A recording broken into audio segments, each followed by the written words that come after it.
தலைக்கறி குழம்பு செய்ய போகிறோம். எப்படி செய்கிறோம் பார்க்கலாம். எண்ணெய் ஊற்றியாச்சு, கடுகு 2 போட்டாச்சு,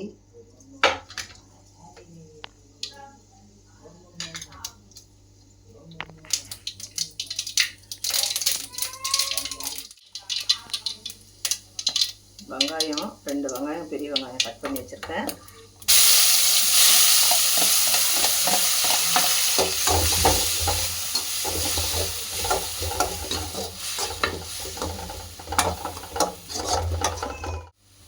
இப்போ வெங்காயம் நல்லா வதங்கிடுச்சு.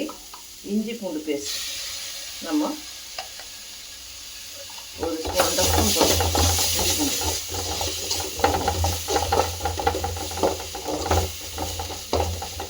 தக்காளி 2 தக்காளி கட் பண்ணி வச்சுருக்கேன். தக்காளி சேர்க்கணும்.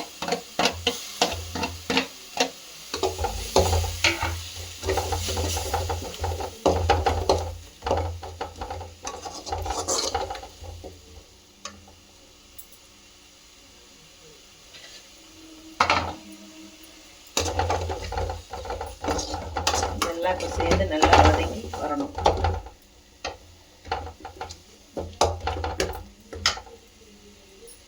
நல்லா வதங்கி வந்ததுக்கு இப்போ அடுத்தது கரம் மசாலா, சீரகத்தூள். ஜீரண சக்திக்கு நல்ல இந்த தலைக்கறி சாப்பிட்றோம், அட்லீஸ்ட் கொழுப்பெல்லாம் இருந்துச்சுன்னா நம்மளுக்கு ஜீரணத்துக்கு சோம்பும் இதுவும் சீரகமும் போட்டிருக்கேன். அடுத்தது மிளகாத்தூள் 2 டீஸ்பூன், 2-3 போட்டுக்கலாம். அவங்களும் காரத்துக்கு தகுந்தபடி போட்டுக்கலாம்.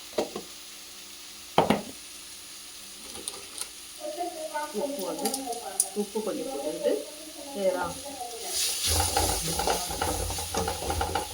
கலந்துட்டு இப்போது நம்ம இது இங்கே 250 கிராம் தலைக்கறி எடுத்துருக்கோம். 1/4 கிலோ எடுத்து இது குக்கரில் போட்டுவிட்டு இதை வதக்கி வச்ச மசாலாலாம் எல்லாம் ஒன்றா போட்டு நம்ம குக்கரில் ஒரு 5 விசில் 6 விசில் வச்சுட்டு தண்ணி விட போகிறேன். அந்த வதக்கி வச்ச மசாலாலே தண்ணி விட்டு அப்படியே குக்கரில் கலந்து வச்ச மசாலா எல்லாத்தையும் இதில் குக்கரில் போட்டு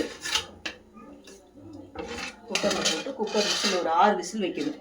அதெல்லாம் பார்க்கணும். இப்போ அடுப்பை ஆஃப் பண்ணிடலாம்.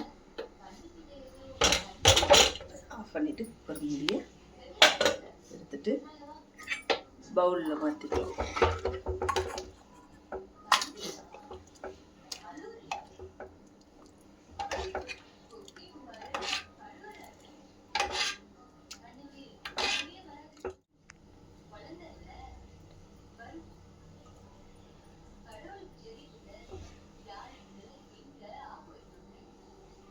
குழம்பு ரெடி. இட்லி, தோசை, பூரி, சப்பாத்திக்கு வச்சு சாப்பிட்லாம். நீங்களும் ட்ரை பண்ணி பாருங்கள் வீட்டில்.